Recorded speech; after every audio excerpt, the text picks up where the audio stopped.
ನೋಡಿ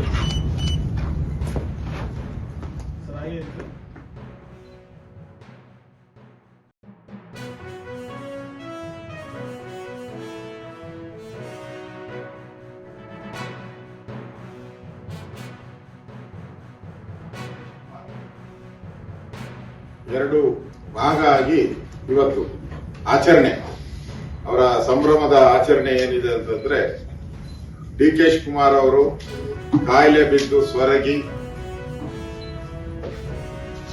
ಡ್ರಿಪ್ ಹಾಕ್ಸ್ಕೊಂಡು ಮನೆಯಲ್ಲಿ ರೆಸ್ಟ್ ಮಾಡ್ತಾ ಇದ್ದಾರೆ.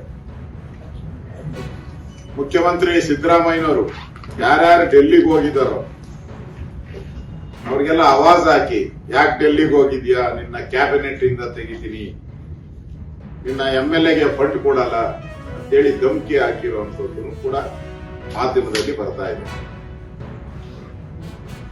ಒಂದ್ ಕಡೆ ಡಿ ಕೆ ಶಿವಕುಮಾರ್ ಎಲ್ಲರಿಗೂ ಡೆಲ್ಲಿಗೆ ಹೋಗಿ ಅಂತಾರೆ, ಇನ್ನೊಂದ್ ಕಡೆ ಸಿದ್ದರಾಮಯ್ಯ ಡೆಲ್ಲಿಗೆ ಯಾಕೆ ಹೋದೆ ಅಂತ ಕೇಳ್ತಾ ಇದ್ದಾರೆ. ಇದು ಕಾಂಗ್ರೆಸ್ ಪಾರ್ಟಿಯ 2 ವರ್ಷದ ಓಳು, ಜನರ ಪಾಲಿಗೆ ಗೋಳು. ಕಾಂಗ್ರೆಸ್ ಸರ್ಕಾರ ಓಳು, ಜನರ ಪಾಲಿಗೆ ಗೋಳು, ರೈತರಿಗೆ ಹೂಳು. ಆತ್ಮಹತ್ಯೆ ಮಾಡಿಕೊಂಡು ಹೂಳುವಂತ ಪರಿಸ್ಥಿತಿ ಅವರ ಕುಟುಂಬಕ್ಕೆ ತಂದಿದ್ದಾರೆ. ಅದರ ಶಾಪನೂ ಕೂಡ ಕಾಂಗ್ರೆಸ್ಗೆ ಸಿಕ್ಕಿದೆ. 2 ವರ್ಷದ 2.5 ಫಸ್ಟ್ ಟೈಮ್ ನಾನು 7 ಬಾರಿ MLA ಆಗಿದ್ದೀನಿ, ಸರ್ಕಾರ ನಡೆಸ್ತೀನಿ. 1 ವರ್ಷ 2 ವರ್ಷ ನೋಡಿದ್ದೀನಿ. ಇದು ವರೆ ವರ್ಷ ನೋಡಿರೋದು ಫಸ್ಟ್ ಟೈಮ್. ವರೆ ವರ್ಷ ಪೂರ್ತಿ ವರಿ. ಸಿದ್ದರಾಮಯ್ಯನವರಿಗೆ, ಡಿ ಕೆ ಶಿವಕುಮಾರ್ ಅವರಿಗೆ ವರಿ ವರ್ಷ ಇದು.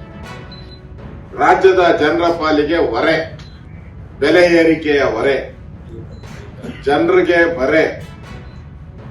ಯಾವ GST ದೇಶದ ನರೇಂದ್ರ ಮೋದಿ ಕಡಿಮೆ ಮಾಡಿ, ತುಪ್ಪ ತಿಂದ್ರಪ್ಪ ನೀವು, ಸ್ವಲ್ಪ ಆರೋಗ್ಯ ಬರಲಿ ನಿಮ್ಗೆ ಅಂತೇಳಿ ತುಪ್ಪದ ಮೇಲೆ GST ಕಡಿಮೆ ಮಾಡಿದ್ರೆ ಈ ಕಾಂಗ್ರೆಸ್ ಅವರು ಆ ತುಪ್ಪದ ಬೆಲೆನೂ ಜಾಸ್ತಿ